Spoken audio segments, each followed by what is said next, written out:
नमस्कार, सगळ्यांचं स्वागत. येणाऱ्या तलाठी भरतीच्या दृष्टीनं आपण तलाठी बाबतची सगळी माहिती आपल्याला मिळावी या अनुषंगानं एक सिरीज चालू केलेली आहे. त्या सिरीजचा आजचा हा दुसरा व्हिडिओ आहे. काल पहिला व्हिडिओ आपण घेतला, त्यामध्ये तलाठीची पात्रता, तलाठी होण्यासाठी नेमकी शैक्षणिक पात्रता, वयोमर्यादा, परीक्षा स्वरूप, अभ्यासक्रम या अनुषंगानं कालच्या व्हिडिओत माहिती घेतली. आजच्या व्हिडिओमध्ये आपण तलाठीची कामं बघणार आहोत. व्हिडिओला सुरुवात करण्याच्या अगोदर विद्यार्थी मित्रांनो, तुमच्यासाठी एक महत्त्वाची सूचना, ती म्हणजे येणाऱ्या तलाठी भरतीसाठी इग्नाइट अकॅडमीच्या माध्यमातून आपण ही एक तलाठी भरतीची रेकॉर्डेड बॅच उपलब्ध करून दिलेली आहे. या बॅचचा मागच्या तलाठी भरतीसाठी मुलांना खूप चांगला फायदा झालाय. हजारो विद्यार्थी आपले सिलेक्ट झालेत. येणाऱ्या तलाठी भरतीत तुम्हाला सुद्धा या बॅचचा तितकाच चांगला फायदा होईल. या बॅचमध्ये अनुभवी शिक्षक वृंद अर्थात इग्नाइट अकॅडमीचे सर्व तज्ज्ञ शिक्षकांनी शिकवलेलं आहे. स्ट्रिक्टली न्यू पॅटर्ननुसार शिकवणी आहे. पीडीएफ स्वरूपात नोट्स आहेत. डाऊट क्लिअरिंग सेशन आहे. 250 पेक्षा जास्त टेस्ट सिरीज आहेत आणि टीसीएस पॅटर्ननुसार पीवायक्यू सेशन सुद्धा उपलब्ध आहे. इग्नाइट अकॅडमीचे ॲप डाउनलोड करून तुम्ही ही बॅच जॉईन करू शकता. आता आजचा आपला प्रमुख विषय तो म्हणजे तलाठ्याची कामं. आता तलाठी पदाची निर्मिती आपण बघूया.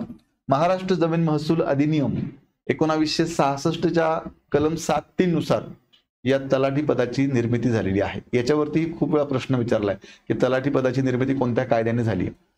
त्यानंतर बघा, आता महसूल मंत्रालयाचे वर्ग 3चं हे पद आहे. आता महाराष्ट्र शासनामध्ये जे वेगवेगळे मंत्रालय आहे त्यातलं एक मंत्रालय म्हणजे महसूल मंत्रालय. खऱ्या अर्थानं महाराष्ट्राला सर्वाधिक रेव्हेन्यू अर्थात सर्वाधिक महसूल मिळवून देणारं हे मंत्रालय आहे आणि या मंत्रालयाचा वर्ग 3चा अधिकारी म्हणजे तलाठी आहे. तलाठ्याची नेमणूक जिल्हाधिकाऱ्यांमार्फत होते. आता तलाठी पदासाठी जरी वेगवेगळ्या कंपन्या परीक्षा घेत असल्या, आता टीसीएसने मागची परीक्षा घेतली आहे. परीक्षा कोणी घेतली तरी नेमणूक प्राधिकारी जो आहे तो जिल्हाधिकारी आहे.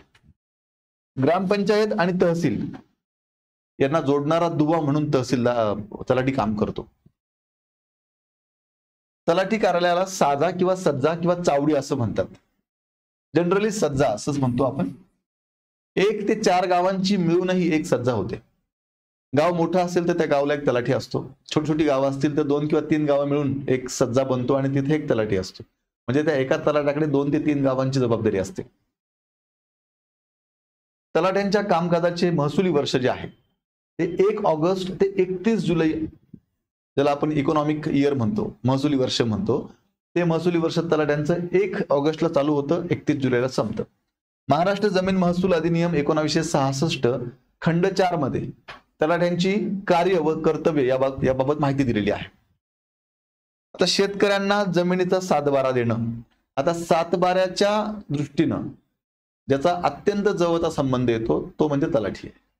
मग सातबाऱ्यामध्ये काही दुरुस्ती असतील, फेरफार असेल, नावांचं हस्तांतरण, जमिनीचं हस्तांतरण झाल्यानंतर नावांमध्ये चेंजेस असतील, ह्या सगळ्या गोष्टी थोडक्यात सातबारा अपडेट करण्याचं काम आणि आता ई फेरफार आपण ज्याला म्हणतो तेही काम तलाठ्याकडे आहे. त्यामुळे सातबाऱ्याशी संबंधित महत्वाचं काम जे आहे ते तलाठ्याकडे आहे. त्यानंतर पिकांची आणेवारी ठरवणं हे एक महत्वाचं काम तलाठी पाहतो. त्यानंतर गावातील जमिनीचे एने करून देण्याबाबतची कार्यवाही तलाठ्याला पार पाडावी लागते. आता गावामध्ये ज्या जमिनींची खरेदी विक्री होते तर तिथे ती जमीन जर ऍग्रिकल्चर लँड असेल तर तिला नॉन ऍग्रिकल्चर लँडमध्ये रूपांतरित करण्याचं जे काही महत्वाचं डॉक्युमेंटेशन असतं ते सुद्धा तलाठी करत असतो. त्याच पद्धतीनं तलाठी दप्तरात महसूल खात्याशी संबंधित माहिती 21 प्रकारच्या गाव नमुन्यात ठेवण्यात येते. आता तलाठी ऑफिसमध्ये जी माहिती साठवून ठेवली जाते किंवा जी माहिती संकलित केली जाते ती जी माहिती आहे विद्यार्थी मित्रांनो, ती माहिती 21 प्रकारचे जे गाव नमुना आहेत त्यामध्ये ठेवण्यात येते आणि ह्या सगळ्या ज्या नोंदवह्या आहेत या अपडेट ठेवण्याचं काम तलाठी करत असतो. गावात 18 वर्ष पूर्ण झालेल्यांना निवडणूक ओळखपत्र मिळवून देण्याच्या कामी मदत करणे. आता ज्या नागरिकांचं वय 18 वर्ष पूर्ण झालंय अशा सर्व नागरिकांना त्यांचं नाव मतदार यादीमध्ये समाविष्ट करायचं आणि त्यांना इलेक्शनचं कार्ड मिळवून द्यायचं काम जे आहे किंवा ती जबाबदारी आहे ती पण तलाठ्याकडे आहे. त्यानंतर जमिनीचे हस्तांतरण करणे. जमिनींची खरेदी विक्री जेव्हा होते त्यावेळेस जमिनीचं जे काही हस्तांतरण करावं लागतं आणि त्यासाठी जे काही डॉक्युमेंटेशन करावं लागतं ते पण तलाठ्याकडे आहे. त्यानंतर अवैध गौण खनिज वाहतुकीवर कारवाई करणे. आता अलीकडच्या काळामध्ये तलाठ्याला मिळालेला हा सगळ्यात महत्वाचा अधिकार आहे. गौण खनिज आणि या गौण खनिजाचं जर इल्लीगल पद्धतीने जर वाहतूक होत असेल तर त्यावरती ऍक्शन घेण्याची जबाबदारी आता ही प्रामुख्याने तलाठ्याकडे आहे, नायब तहसीलदारकडे आहे, तहसीलदारकडे आहे. लक्षात घ्या, त्यानंतर शासनाच्या योजनांची अंमलबजावणी करणे. आता राज्याच्या योजना असतील किंवा केंद्राच्या योजना असतील, ह्या ज्या योजना आहेत ह्या लोककल्याणकारी योजना असतात आणि ह्या सगळ्या योजना लोकांपर्यंत पोहोचवायच्या आणि त्या सगळ्या योजनांची प्रॉपर अंमलबजावणी करण्याचं काम सुद्धा तलाठ्याकडे आहे. त्याच पद्धतीनं गावातील पूर, भूकंप यासारख्या नैसर्गिक आपत्तीचे अहवाल तहसीलदारांकडे सादर करणे.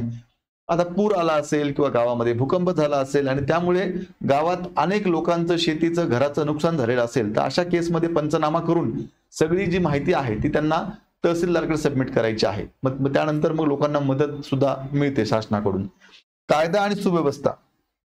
आता गावामध्ये काही मिरवणुका असतील, काही प्रमुख जे आपले थोर विचारवंत समाजसेवक जे होऊन गेलेत त्यांच्या जयंत्या असतील, पुण्यतिथी असतील, या अनुषंगाने गावामध्ये काही कार्यक्रम असतील, तर त्या कार्यक्रमाच्या वेळेस गावामध्ये काही 2 गटामध्ये भांडणं झाले किंवा काही विशिष्ट मुद्द्यांवरून काही वाद झाले, तर अशा केसमध्ये तात्काळ ती सगळी माहिती ही तहसीलदारला देणे किंवा जवळच्या पोलीस स्टेशनला ती सगळी माहिती ताबडतोब कळवणं, हे काम सुद्धा तलाठ्याकडे आहे. म्हणजे तलाठ्याकडे अत्यंत महत्वाची कामं जी आहेत ती तलाठ्याकडे करावी लागतात. अत्यंत जबाबदारीचं असं हे पद आहे आणि तितकंच मान सन्मानाचं सुद्धा हे पद आहे, हे लक्षात घ्या. त्याच पद्धतीनं निवडणुकीच्या वेळी मतदार नोंदणी करणे, मतदार याद्या तयार करणे व निवडणूक ओळखपत्र मिळवून देणे, ही माहिती आपण घेतली आहे. गाव पातळीवर शिधापत्रिका वाटण्याचे काम तलाठी पार पाडत असतो. आता गावामध्ये रेशन कार्ड ज्याला आपण म्हणतो ते गरजू लोकांपर्यंत पोहोचवणं, गरजू लोकांना रेशन कार्ड मिळालं पाहिजे यासाठी प्रक्रिया करणं आणि ह्या सगळ्या शिधापत्रिका त्या लोकांपर्यंत पोहोचवण्याचं काम जे आहे ते सुद्धा तलाठ्याचं आहे. त्याच पद्धतीनं तलाठ्याला मदत करण्यासाठी कोतवालाची नेमणूक केली जाते. आता तलाठ्याला सुद्धा मदत करण्यासाठी कोतवाल असतो. ह्या कोतवालाच्या पण परीक्षा होतात, आता लक्षात घ्या. ठीक आहे. त्यानंतर मंडळ अधिकारी हा तलाठ्याचा निकटचा वरिष्ठ असतो. तलाठ्यावरती जर जवळचं नियंत्रण कोणाचं असेल तर ते मंडळ अधिकाऱ्याचं असतं. साधारणतः 8 ते 10 सज्जा मिळून एक मंडळ अधिकारी असतो आणि तो मंडळ अधिकारी मग त्या सगळ्या 7 ते 8 तलाठ्यांवरती लक्ष ठेवत असतो. तलाठ्याची बढती काय, पुढचं तलाठी पदाचं प्रमोशन काय होऊ शकतं, तर लक्षात घ्या. तलाठीच्या नंतर आहे मंडळ अधिकारी, मंडळ अधिकारीच्या नंतर आहे नायब तहसीलदार, नायब तहसीलदारच्या नंतर आहे तहसीलदार, तहसीलदारच्या नंतर आहे प्रांत अधिकारी आणि त्याच्यानंतर आहे मग जिल्हाधिकारी. अशी पदांची बढती. मग तुम्ही म्हणाल सर मग तलाठी झालेला माणूस जिल्हाधिकारी होतो का रिटायरमेंट पर्यंत, तर नाही. तलाठी झालेला माणूस रिटायरमेंट पर्यंत फार फार तर तो तहसीलदार पदापर्यंत जाऊ शकतो जर तो कॅटेगरीमध्ये वगैरे असेल तर, ठीक आहे. नाहीतर मग जनरली नायब तहसीलदार पर्यंत बऱ्यापैकी लोक जातात. तर ही सगळी तलाठी पदाची महत्वपूर्ण माहिती. खरं तर याच्या व्यतिरिक्तही भरपूर कामं आहेत जी तलाठ्याला करावी लागतात. आपण प्रातिनिधिक स्वरूपाची जी कामं आहेत ती पाहिलेली आहे. विद्यार्थी मित्रांनो, उद्याच्या व्हिडिओमध्ये आपण तलाठ्याबाबत आणखी काही नवीन माहिती पाहणार आहोत. आजचा व्हिडिओ संपवण्याच्या आधी फक्त एक माहिती तुम्हाला सांगतो की तलाठी पदभरतीसाठी आपण ही एक रेकॉर्डेड बॅच उपलब्ध करून दिलेली आहे. या बॅचचा नक्कीच तुम्हाला फायदा होईल.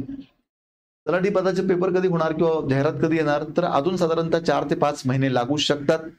पण जाहिरात आल्यानंतर अभ्यास करायचा नसतो, तर जाहिरात येण्याच्या अगोदरच अभ्यासाला सुरुवात करायची असते. जाहिरात आल्यानंतर रिव्हिजन करायची असते. त्यामुळे आता हा शांततेचा काळ आहे. आता अभ्यास करून घ्या, जेणेकरून येणाऱ्या तलाठी भरती असेल किंवा त्या अनुषंगाने इतर सगळ्या सरळ सेवा असतील, कुठे ना कुठे नक्कीच तुमचं सिलेक्शन होईल. हे सिलेक्शन तुमचं हो यासाठी माझ्या तुम्हाला मनपूर्वक शुभेच्छा.